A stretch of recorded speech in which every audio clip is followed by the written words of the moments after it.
सास का घूंघट पार्ट 5। अब तक हमने देखा कि पंचायत के फैसले के अनुसार घर की सारी औरतें खंडहर में रह रही है। अब देविका के सामने सबसे बड़ी चुनौती ये है कि घर की औरतों को आत्मनिर्भर कैसे बनाया जाए। देविका ये सब सोच ही रही थी कि तभी उसकी नजर मिट्टी के बर्तनों पर गई।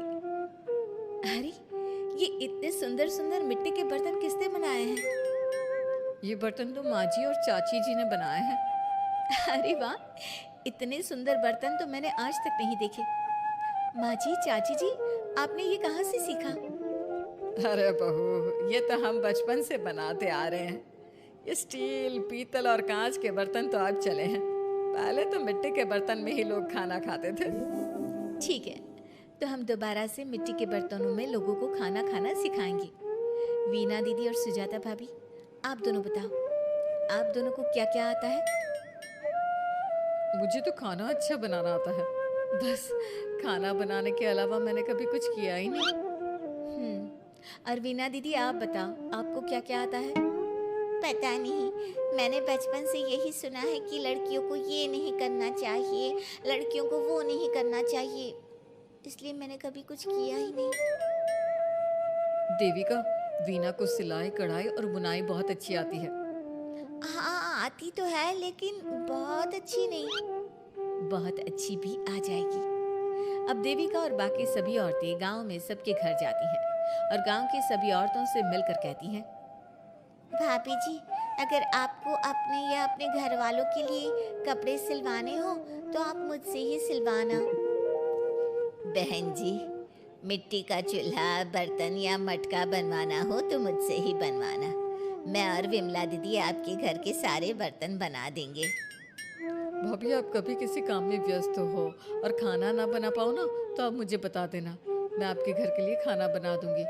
वो क्या है ना, आप तो सारा दिन खेतों में काम करती हो और कभी कभी खाना भी नहीं बना पाती होंगी, इसलिए। इस तरह घर की औरतें जी जान से अपने अपने कामों में लग जाती है। धीरे धीरे उनका काम बढ़ जाता है और वो अपने खंडहर को ठीक करने में लग जाती है। वहीं दूसरी ओर घर के सारे आदमी घर का काम संभाल नहीं पा रहे थे। अरे भाई कल्याण, चाय तो पिला दे, जमाना हो गया अच्छी चाय पिए हुए। आप बिना घर के दामाद से क्या क्या काम करवाते हैं? अभी लाता हूँ चाय। कल्याण, तुम दामाद नहीं बेटे हो, इसलिए इस घर के सुख दुख, घर के काम और बाहर के कामों में तुम्हारा सहयोग तो होना ही चाहिए ना।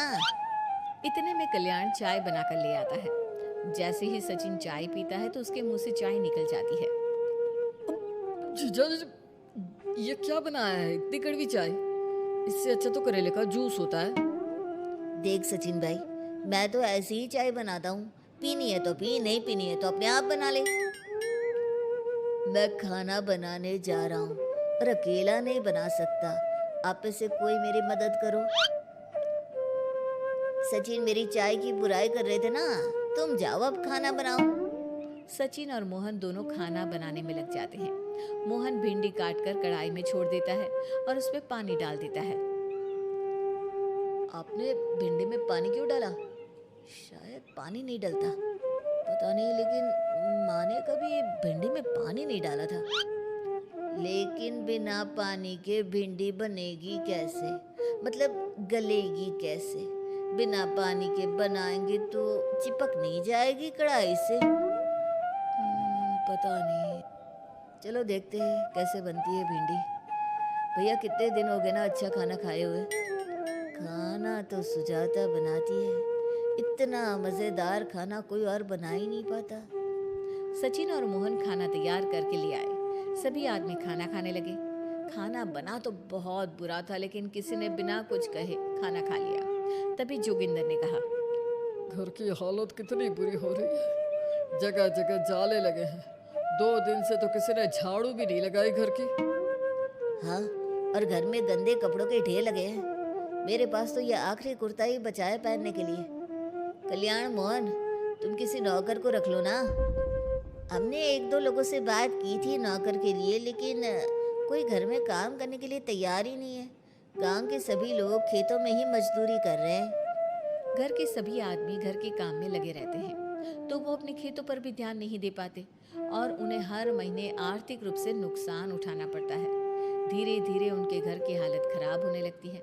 एक दिन कल्याण सबसे कहता है, घर को तो औरत ही संभाल सकती है, हमारे बस का नहीं है घर संभालना। हमें किसी तरह से उस सब को वापस इस घर में लाना ही होगा। अरे कल्याण बेटा, पंचायत का फैसला था कि औरतें हमसे माफी मांगे, लेकिन उन्होंने माफी नहीं मांगी।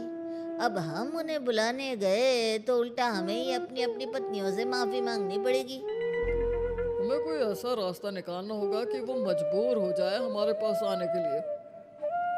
बापू, उन सभी ने अपने अपने काम शुरू कर दिए हैं, क्यों ना हम सबके काम में नुकसान कर दें, इससे वो मजबूर हो जाएंगे हमारे पास आने के लिए। भैया, ये कैसी बात कर रहे हो? इससे वो मजबूर नहीं होंगी बल्कि और भी ज्यादा गुस्सा हो जाएंगी। मैं तो बोल रहा हूँ शराफत से जाकर माफी मांग लेते हैं। मुझे यकीन है कोई माफ करे ना करे, माँ तो जरूर हमें माफ कर देंगी। नहीं सचिन, अगर हमने माफी मांगी तो ये सारी औरतें हमारे सर पर चढ़कर नाचेंगी। हमें इनके सामने छोटा नहीं होना है।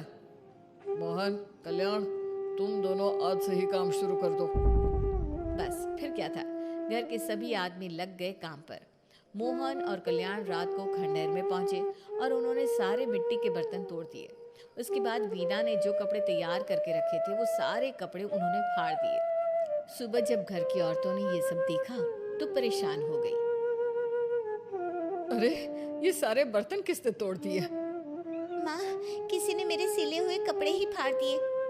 ये हरकत कौन कर सकता है? और कौन करेगा भाभी, ये सब उन आदमियों की हरकत है।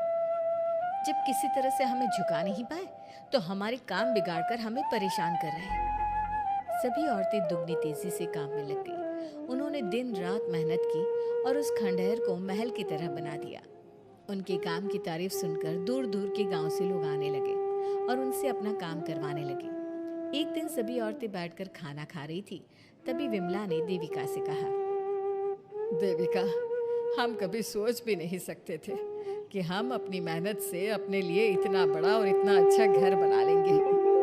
देविका बहू, आज हमें इस बात का एहसास हो रहा है कि हम तो सिर्फ सांस ले रहे थे, जीना तो हमें तुमने सिखाया है। मुझे तो अब भी यकीन नहीं हो रहा कि मेरे पति की पहचान के अलावा भी मेरी कोई पहचान है। गांव के सब लोग मुझे सिर्फ मोहन की पत्नी के रूप में जानते थे, लेकिन अब सारा गांव मुझे जानता है। देविका, मैं कुछ ही दिन में इस गांव में एक अच्छा सा होटल खोलूंगी और मैं एक बुटीक खोलूंगी। मैं यहाँ गांव की लड़कियों के लिए एक स्कूल खोलना चाहती हूँ, यही मेरा सपना है। सभी औरतें खाना खाकर सो जाती हैं। रात बहुत ज्यादा हो गई है, लेकिन देविका को नींद नहीं आ रही थी। तभी उसे किसी के कदमों की आवाज सुनाई दी। पहले तो देविका थोड़ी डर गई, लेकिन उसने हिम्मत करके उठकर देखा तो उसके सामने सचिन खड़ा था। सचिन, तुम यहाँ क्या कर रहे हो? कहीं तुम मेरा कोई नुकसान तो करने नहीं आए? मेरे पास तो किताबों के अलावा कुछ नहीं है, फाड़ना चाहो तो फाड़ सकते हो। देविका, मैं तुम्हारा कोई नुकसान करने नहीं आया हूँ, बस तुमसे माफी मांगने आया हूँ। क्या?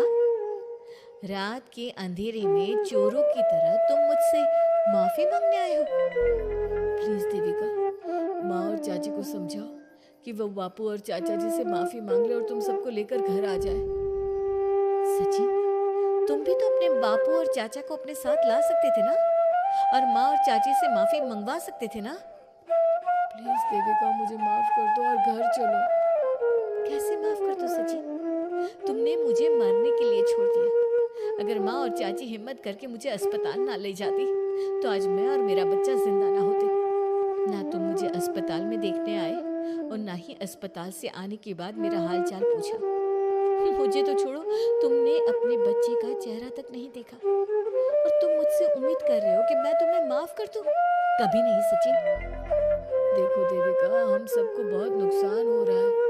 घर के काम की वजह से हम बाहर के काम पर ध्यान नहीं दे पा रहे। घर और जिंदगी दोनों अस्त व्यस्त हैं। वो इसलिए कि तुम सब आदमी संगठित नहीं हो, अपना दिमाग और ऊर्जा हमें परेशान करने में लगा रहे हो, और हम औरतें संगठित हैं। हम अपना दिमाग और ऊर्जा अपनी प्रगति में लगा रहे हैं, इसलिए हमने खंडहर को भी महल की तरह कर दिया और तुम्हारी हवेली खंडहर की तरह लगती है। सचिन देविका से बार बार माफी मांग रहा है। क्या सचिन को अपनी गलती का सच में पछतावा है या फिर ये घर के आदमियों की कोई नई चाल है? ये जानने के लिए आपको हमारे आने वाले एपिसोड का इंतजार करना होगा। और हाँ, कमेंट करके हमें ये भी जरूर बताइए कि क्या देविका को सचिन को माफ कर देना चाहिए? क्या उसे सब कुछ भूलकर सचिन के साथ अपना घर बसाना चाहिए या फिर सचिन को भूल जाना चाहिए?